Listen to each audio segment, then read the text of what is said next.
A school story. Two men in a smoking room were talking of their private school days. At our school, said A, we had a ghost's footmark on the staircase. What was it like? Oh, very unconvincing. Just the shape of a shoe, with a square toe, if I remember right. The staircase was a stone one. I never heard any story about the thing. That seems odd, when you come to think of it. Why didn't somebody invent one, I wonder? You never can tell with little boys. They have a mythology of their own. There's a subject for you, by the way, the folklore of private schools. Yes, the crop is rather scanty, though. I imagine, if you were to investigate the cycle of ghost stories, for instance, which the boys at private schools tell each other, they would all turn out to be highly compressed versions of stories out of books.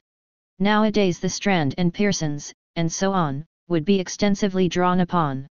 No doubt, they weren't born or thought of in my time. Let's see. I wonder if I can remember the staple ones that I was told. First, there was the house with a room in which a series of people insisted on passing a night, and each of them in the morning was found kneeling in a corner, and had just time to say, "I've seen it," and died. Wasn't that the house in Berkeley Square? I dare say it was. Then there was the man who heard a noise in the passage at night, opened his door, and saw someone crawling towards him on all fours with his eye hanging out on his cheek. There was besides, let me think, yes.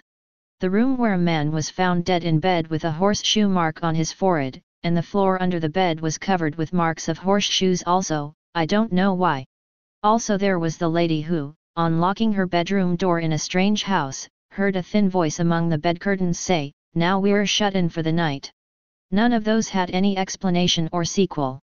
I wonder if they go on still, those stories.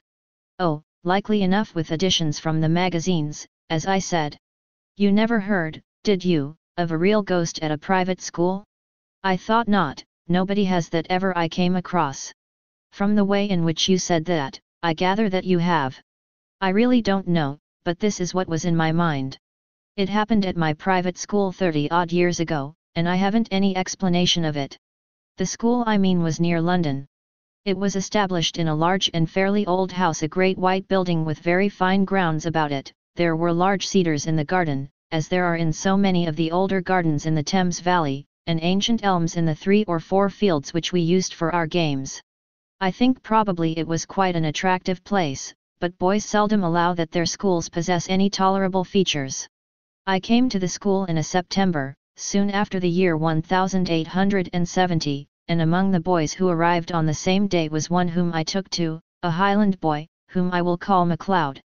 I needn't spend time in describing him, the main thing is that I got to know him very well.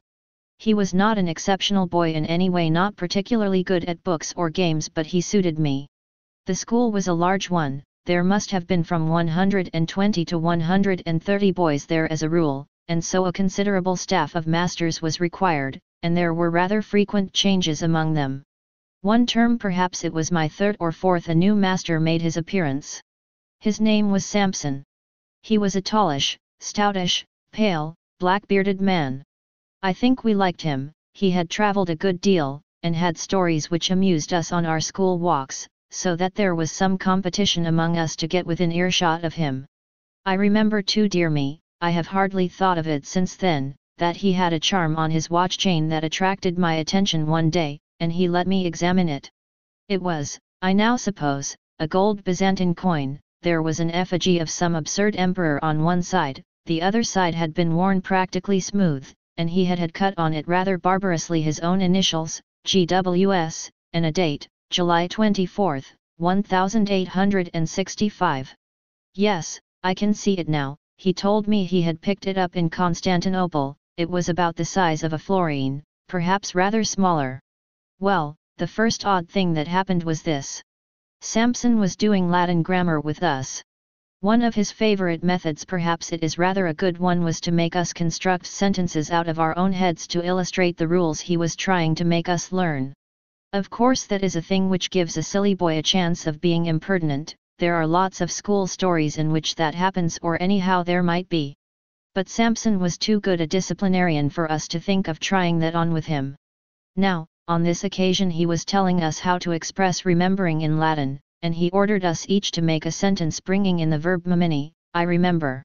Well, most of us made up some ordinary sentence such as I remember my father, or he remembers his book, or something equally uninteresting, and I dare say a good many put down memino librum meum, and so forth, but the boy I mentioned, MacLeod, was evidently thinking of something more elaborate than that. The rest of us wanted to have our sentences passed, and get on to something else, so some kicked him under the desk, and I, who was next to him, poked him and whispered to him to look sharp. But he didn't seem to attend. I looked at his paper and saw he had put down nothing at all. So I jogged him again harder than before and upbraided him sharply for keeping us all waiting. That did have some effect. He started and seemed to wake up, and then very quickly he scribbled about a couple of lines on his paper, and showed it up with the rest. As it was the last, or nearly the last, to come in, and as Samson had a good deal to say to the boys who had written Memonissimus Patri Meo and the rest of it, it turned out that the clock struck 12 before he had got to MacLeod, and MacLeod had to wait afterwards to have his sentence corrected. There was nothing much going on outside when I got out, so I waited for him to come. He came very slowly when he did arrive, and I guessed there had been some sort of trouble. Well, I said, what did you get? Oh, I don't know, said MacLeod, nothing much, but I think Samson's rather sick with me. Why, did you show him up some rot? No fear, he said. It was all right as far as I could see. It was like this: memento, that's right enough for remember, and it takes a genitive memento putii inter quaetu or taxos. What silly rot! I said. What made you shove that down? What does it mean? That's the funny part, said MacLeod. I'm not quite sure what it does mean. All I know is, it just came into my head and I corked it down. I know what I think it means, because just before I wrote it down I had a sort of picture of it in my head. I believe it means remember the well among the four. What are those dark sort of trees that have red berries on them? Mountain ashes, I suppose you mean. I never heard of them, said MacLeod. No, I'll tell you use. Well, and what did Samson say? Why, he was jolly odd about it. When he read it he got up and went to the mantelpiece and stopped quite a long time without saying anything, with his back to me. And then he said, without turning round, and rather quiet, what do you suppose that means? I told him what I thought, only I couldn't remember the name of the silly tree, and then he wanted to know why I put it down, and I had to say something or other. And after that he left off talking about it, and asked me how long I'd been here, and where my people lived, and things like that, and then I came away, but he wasn't looking a bit well. I don't remember any more that was said by either of us about this. Next day MacLeod took to his bed with a chill or something of the kind, and it was a week or more before he was in school again. And as much as a month went by without anything happening that was noticeable.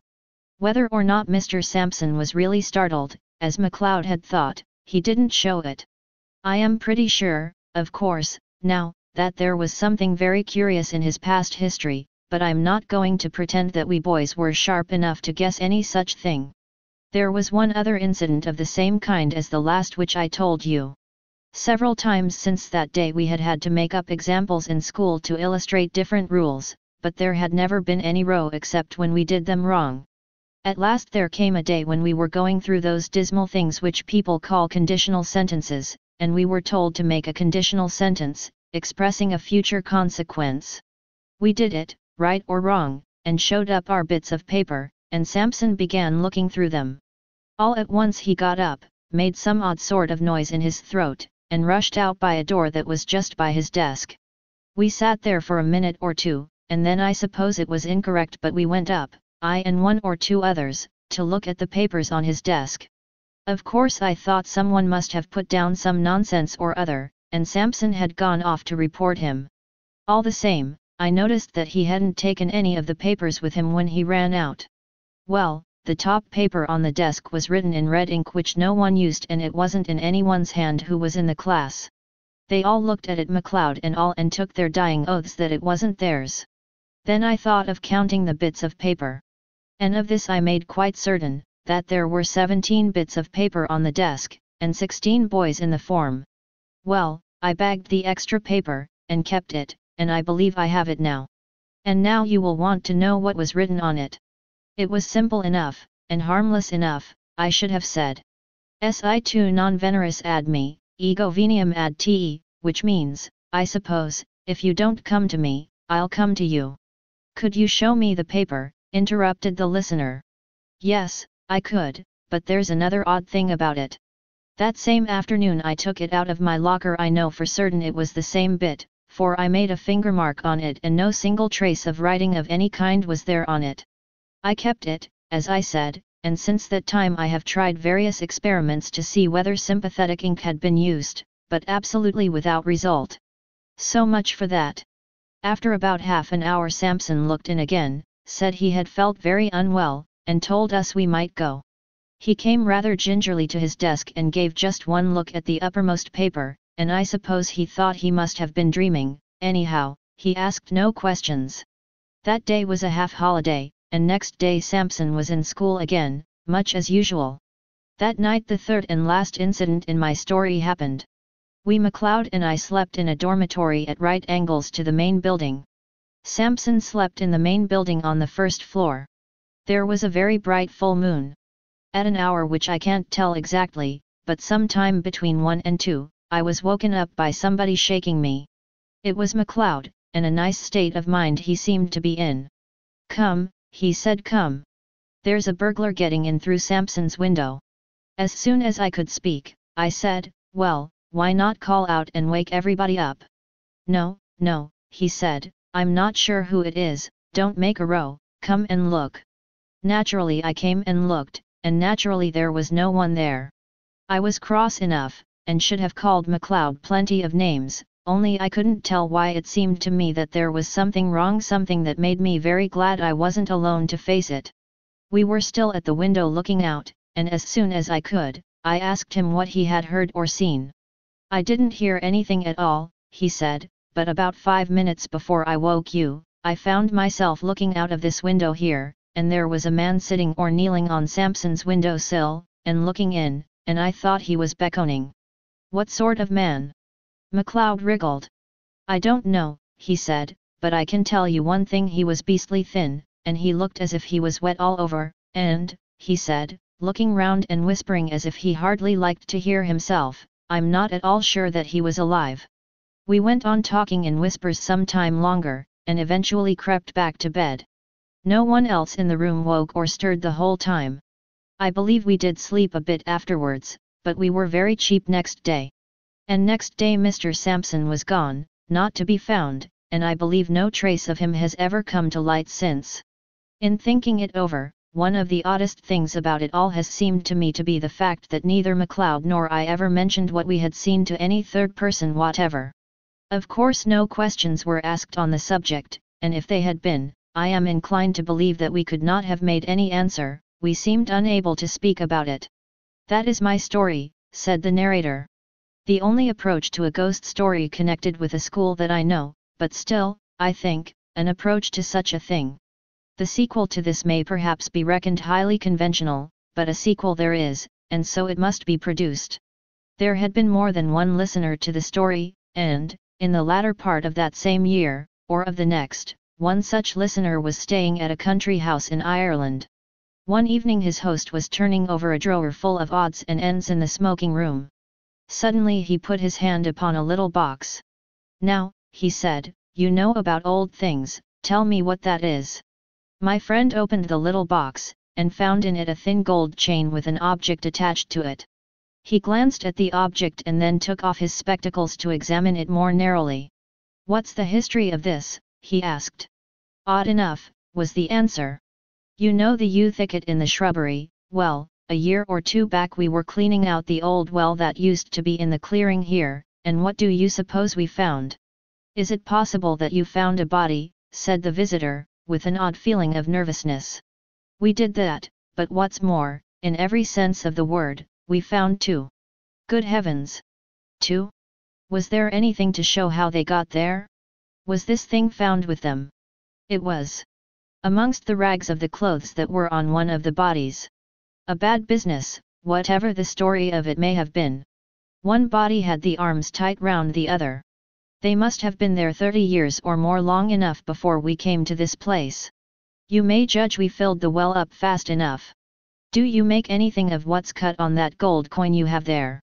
I think I can, said my friend, holding it to the light, but he read it without much difficulty. It seems to be GWS, July 24, 1865.